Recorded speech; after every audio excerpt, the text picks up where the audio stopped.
अस्सलाम वालेकुम प्यारे बच्चों, कैसे हैं आप सब। प्यारे बच्चों, आज जो कहानी मैं आप लोगों के लिए लाई हूँ वो कहानी है एक बैल और एक मगरूर मेंढक की कहानी। किस तरह उस मेंढक ने गुरूर की वजह से अपनी जान गंवाई, ये मैं आपको बताऊंगी इस कहानी में।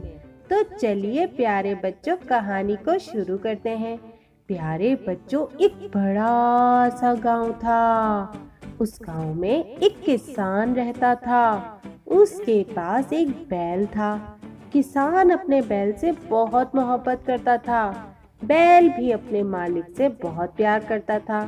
बैल ने सारी जिंदगी किसान के लिए सख्त मेहनत की थी। बैल ने किसान की जमीन पर हल चलाने में किसान की मदद की थी।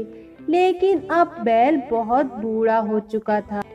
अब उस बैल में इतनी ताकत नहीं थी कि वो पहले जैसी मेहनत करता। किसान चूँकि अपने बैल से बहुत मोहब्बत करता था, इसलिए वो उसे बेचना नहीं चाहता था। उसके बजाय प्यारे बच्चों, किसान ने फैसला किया कि बैल को अपना बुढ़ापा सुकून से नदी के किनारे घास के मैदान में गुजारने दिया। इसलिए किसान बैल को नदी के किनारे छोड़ आया। बैल भी इस हरे भरे मैदान में बहुत खुश था। वो मजे से उस मैदान में घूमता था। वहाँ की नरम नरम और सब्ज घास पर चलकर बैल को बहुत मजा आता था। वहाँ पर रंग बिरंगे फूल बिखरे हुए थे। वो देखकर बैल बहुत खुश रहता था।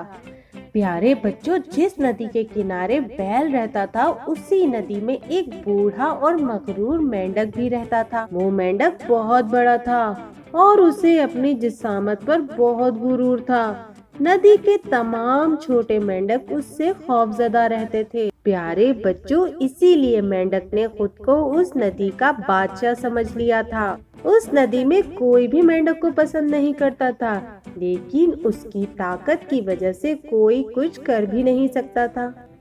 प्यारे बच्चों, एक दिन की बात है कि बैल नदी के किनारे टहल रहा था कि नदी के तमाम जानवरों की नजर बैल पर पड़ी। उन्होंने बैल जैसा बड़ा जानवर कभी नहीं देखा था। वो सब बैल को देखकर बहुत खौफजदा हुए। मछलियाँ आपस में बातें करने लगी कि ये इतना बड़ा जानवर कौन है, ये तो मेंढक से भी बड़ा है। एक मछली बोली कि जरा देखो तो, इसके सर पर बहुत बड़े बड़े और मुड़े हुए सींग हैं और इसकी दुम इतनी लंबी और इतनी मजबूत है कि इसकी एक झटक हम सबको उड़ा देने के लिए काफी होगी। मेंढक ने जब सबको इस बड़े जानवर के बारे में आपस में जोश और खरोश से बातें करते हुए सुना तो इसे इन सब पर बहुत गुस्सा आया। मेंढक ने एक भी लफ्ज पर यकीन नहीं किया और गुस्से से कहा कि तुम्हारा ये अफरियत मुझसे बड़ा नहीं हो सकता। और क्या कहा तुम सबने कि उसके सींग और दुम? उसके सींग और दुम मेरी लंबी जुबान से ज्यादा खौफनाक नहीं हो सकते। मेंढक ने अपनी लंबी जुबान बाहर निकाली, जिसे देखकर तमाम मछलियाँ और तमाम जानवर खौफजदा हो गए। तभी बैल को प्यास लगी और वो नदी की तरफ टहलता हुआ आ गया। वो बहुत प्यासा था और पानी पीना चाहता था। बैल ने अपना पेट भरकर पानी पिया और नदी से दूर चलकर एक जगह पर बैठ गया। बूढ़े मेंढक ने उस बैल को देखा और सोचा, ये सारा हंगामा क्या इस बैल की वजह से है? ये कोई खौफनाक अफरियत नहीं, बल्कि ये तो एक अहमक और बूढ़ा बैल है। इसके सिवा ये कुछ भी नहीं और ना ही बहुत बड़ा है। मेंढक ने नदी के तमाम जानवरों को पुकारा और उनसे कहा, क्या ये है तुम्हारा खौफनाक अफरियत? तो मछलियाँ बोली, हाँ हाँ मेंढक, क्या तुमने उसे नहीं देखा कि वो कितना बड़ा है? तो मेंढक तंजिया अंदाज में हंसा और बोला, हा हा हा हा, बड़ा? क्या तुम लोग इसे बड़ा कहते हो? क्यों, अगर मैं चाहूँ तो गुना बड़ा हो सकता हूँ। प्यारे बच्चों, मेंढक ने अपने पेट में सांस भरा और गुब्बारे की तरह फूल गया और मछलियों से कहने लगा कि देखो, अब क्या मैं उस जैसा बड़ा नहीं हूँ?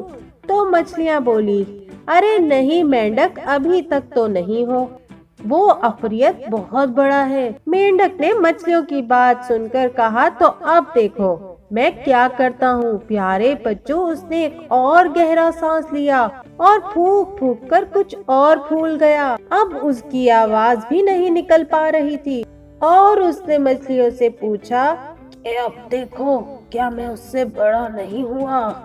तो मछलियाँ बोली, अरे नहीं, अभी तो तुम उससे बहुत छोटे हो, वो बहुत बड़ा है, जरा तुम उसे देखो तो सही। प्यारे बच्चों, मेंढक ने एक बार और गहरा सांस लिया। अब तो उससे बैठना भी मुश्किल हो रहा था और वो बहुत ज्यादा फूल चुका था। उसके गाल बहुत ज्यादा फूल चुके थे और उसकी आंखें तकरीबन बंद हो चुकी थी। उसने एक और कोशिश करने का फैसला किया और मछलियों को दिखाने लगा कि देखो मुझे। प्यारे बच्चों, उसने बड़ी मुश्किल से एक और गहरा सांस लिया, जितना वो ले सकता था, लेकिन उस सांस से उसका पेट इतना फूल चुका था कि उसका पेट फट गया और अपने गरूर की वजह से उस मेंढक ने अपनी जान गंवा दी। नदी के तमाम जानवर फटे हुए मेंढक को देखकर बहुत खुश हुए, क्योंकि अब उस मगरूर मेंढक से उन सबकी जान छूट चुकी थी। तो प्यारे बच्चों, कैसी लगी आपको मगरूर मेंढक की ये कहानी? मुझे उम्मीद है कि आपको ये कहानी बहुत अच्छी लगी होगी। अगर आपको मेरी वीडियो पसंद आई हो तो मेरी वीडियो को लाइक कीजिए और चैनल को भी जरूर सब्सक्राइब कीजिए। अगली वीडियो तक अपना बहुत सारा ख्याल रखिएगा। अल्लाह हाफिज।